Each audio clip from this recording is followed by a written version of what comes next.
ঝিনাইদহের মহেশপুর সীমান্ত দিয়ে অবৈধভাবে ভারতে যাওয়ার সময় ৩ রোহিঙ্গা নারীসহ ১৭ জনকে গ্রেপ্তার করেছে বিজিবি।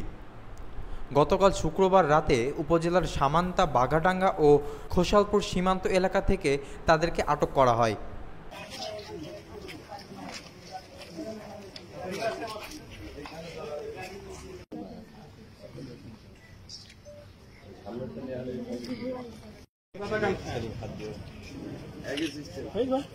পাঁচই অক্টোবরের পর থেকে অদ্যাবধি আমরা সর্বমোট প্রায় 230 জনের মতো নারী, শিশু এবং পুরুষ পাচারকারী সহযোগিতায় যারা ওপারে যেতে চাচ্ছিল এবং ওপার থেকে এপারে এসেছিল তারা ধরা পড়েছে।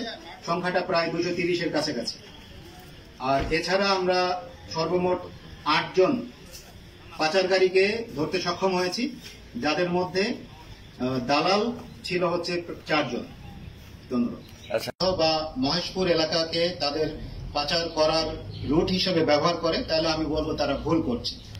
এই অঞ্চলটা তাদের জন্য উপযুক্ত নয়।